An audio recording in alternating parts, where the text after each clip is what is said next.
The Nevada desert sun pressed down on the wide shooting range, heat waves rippling above the distant targets. Samantha Rhodes tugged the brim of her cap lower and squinted through her rifle's scope. She'd been here nearly every weekend for years, but today carried a strange stillness. No chatter of regulars, no clinking brass scattering on concrete, just silence. She slid a fresh round into the chamber, her movements smooth, efficient, practiced. This wasn't performance, not sport. Crowds made her uneasy. Applause meant nothing. This place was her refuge, the one corner of the world where her mind fell quiet. The rifle cracked, then again, then once more. A tight grouping punched the bullseye. No celebration, no smile.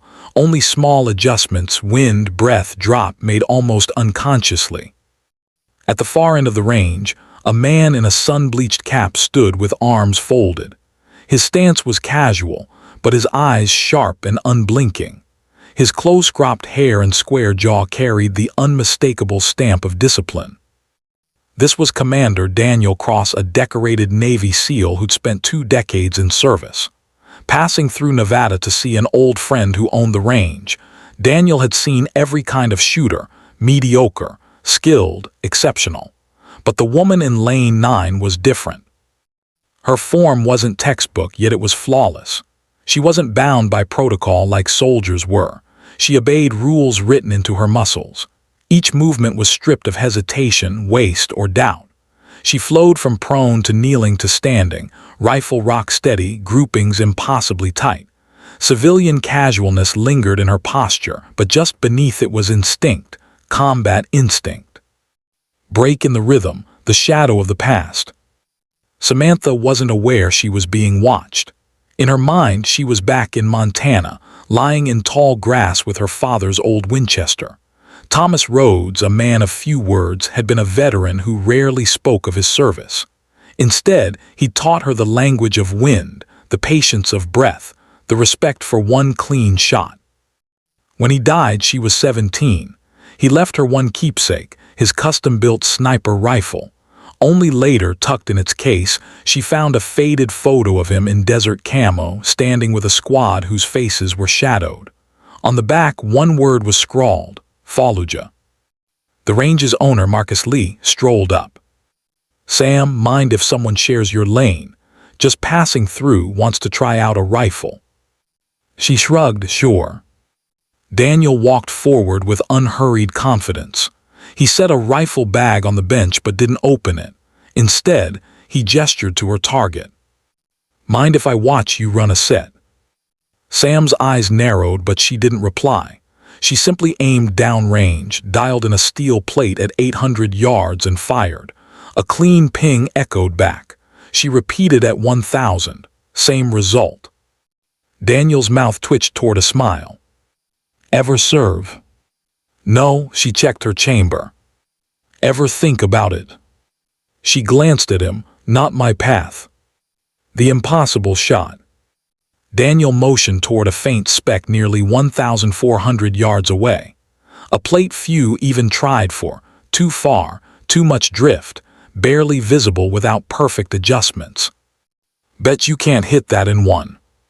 Sam raised a brow. "Bet I can." She fine-tuned her scope, read the wind, slowed her breathing until the world shrank to crosshairs and steel. The trigger broke like glass. Recoil thumped her shoulder. A second later, ping. Daniel gave a small, approving nod. "You ever hear the name Rhodes?" Her fingers stilled. "Why?" "Because I served with a man named Thomas Rhodes," Daniel said quietly. "Best sniper I ever knew." Her throat tightened. "He was my father." Daniel's voice softened. "That explains it. He saved my life in Fallujah, never mentioned he had a daughter who could outshoot his old teammates." Sam said nothing. She never met anyone who'd fought beside her father, never heard more than silence about his service. Daniel lowered his tone. "Your dad wasn't just good. He was the kind who bent missions around his rifle.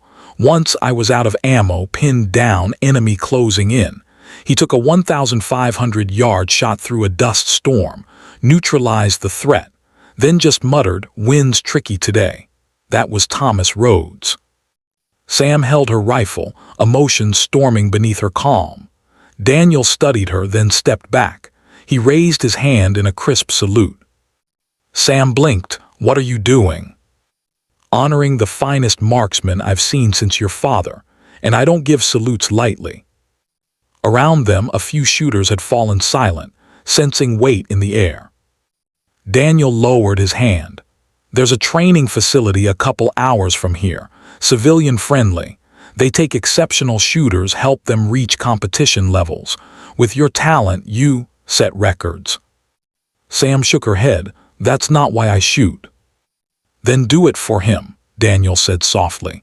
"The way you carry that rifle, you're carrying his legacy whether you like it or not." Sam's gaze fell to the worn steel of her father's rifle. For the first time, she wondered if this wasn't just a hobby, but a part of herself waiting to be claimed. They stayed until the sun sank, painting the sky in fire. Daniel set the final challenge: 2 targets at 1,200 yards, both in under 5 seconds. Sam didn't hesitate. Crack ping, adjust, crack ping. Daniel's smile was faint but certain. "I'll take that as a yes." Sam smirked. "Don't get ahead of yourself." But deep down, she knew she'd show up at that facility. Not for trophies, not for fame, just to see how far she could push the name Rhodes. And as Daniel walked away, hands in his pockets, he carried a rare certainty. The world hadn't seen the last of Samantha Rhodes.